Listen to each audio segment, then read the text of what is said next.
رمضان يا خير الشهور تحية.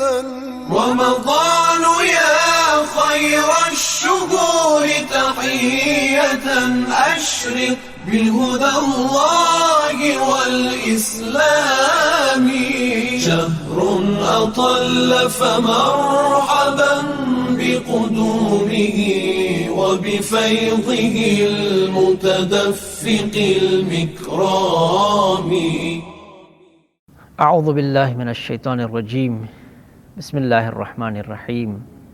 اللهم صل على محمد وآل محمد وعجل فرجهم. اللهم قوني فيه على إقامة أمرك وارزقني فيه حلاوة ذكرك وأوزعني فيه لأداء شكرك بكرمك واحفظني فيه بحفظك وسترك یا ابصر الناظرین۔ رمضان المبارک کی چوتھی تاریخ خداوند متعال سے طاقت اور قوت طلب کرتے ہیں۔ ہم خدا سے قوت طلب کرتے ہیں تاکہ خدا نے جو چیزیں ہمارے اوپر واجب کی ہیں ان کو ادا کر سکیں، جن چیزوں سے خدا نے ہمیں منع فرمایا ہے ان سے ہم رک سکیں، یعنی خداوند متعال کے احکام کی تعمیل کے لیے بھی ہمیں خود خدا کی طرف سے قوت و طاقت درکار ہے۔ اس لیے کہ اگر خدا کی طرف سے قوت اور طاقت ہمیں نہ ملے تو یہ انسان اپنے اعضاء و جوارح کو بھی حرکت نہیں دے سکتا۔ یہی وجہ ہے کہ جب ہم نماز پڑھتے ہیں، سجدے سے سر اٹھاتے ہیں اور قیام کی طرف جاتے ہیں تو یہ کہتے ہوئے ہم اٹھتے ہیں بحول اللہ وقوتہ اقوم واقعد، خدا کی دی ہوئی طاقت اور قوت کے ذریعے میں اٹھتا بیٹھتا ہوں، میں رکوع سجود کرتا ہوں، میں قیام و قعود کرتا ہوں۔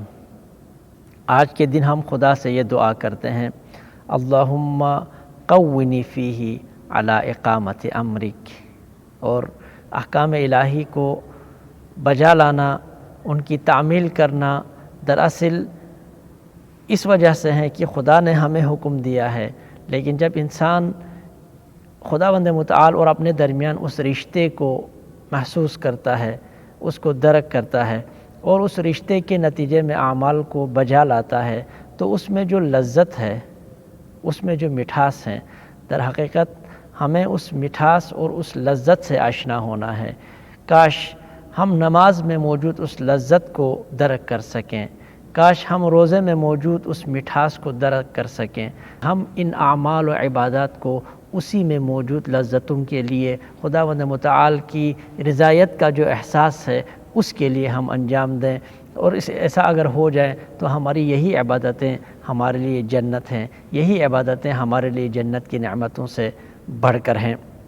آپ کے کرم اور آپ کے احسانات میرے اوپر جو ہیں ان پر شکر کرنے کی مجھے توفیق عطا فرما، واحفظنی فیہ بحفظک وسترک، اور اپنی نگہداری اور اپنے حفظ اور پردہ داری جو آپ نے میرے اوپر ہمیشہ سے کیا ہے اسی کے ذریعے میری حفاظت فرما۔ وہ جو پردہ داری آپ میرے بارے میں فرماتے رہے ہیں اسی کو برقرار رکھ یا ابصر الناظرین۔ اے پروردگار، اے وہ ذات جو دیکھنے والوں میں سب سے بہتر دیکھنے والی ذات ہیں، جو سننے والوں میں سب سے بہتر سننے والی ذات ہیں، اور سب سے بہتر دیکھنے اور سننے کے باوجود آپ کی نگاہوں کے سامنے میں آپ کے احکام کی پیروی نہیں کرتا، میں گناہ کرتا ہوں، معصیت کرتا ہوں، مجھ سے خطائیں سرزد ہوتی ہیں، ان تمام کے باوجود اے وہ ذات جو مجھے آج تک میرے گناہوں پر پردہ ڈالتی رہی، اے وہ ذات جس نے میرے خطاؤں کو آج تک بخش دیا، خدایا آج کے اس دن ہم ایک دفعہ پھر آپ کی بارگاہ میں حاضر ہیں، آپ سے تقاضا کر رہے ہیں جس پردے کا آپ نے آج تک اہتمام کیا میرے گناہوں پر وہ پردہ برقرار رکھ اور مجھے اپنی سختی اور اپنے عذاب سے بچا۔ الہی آمین بحق محمد وعترتہ الطاہرین۔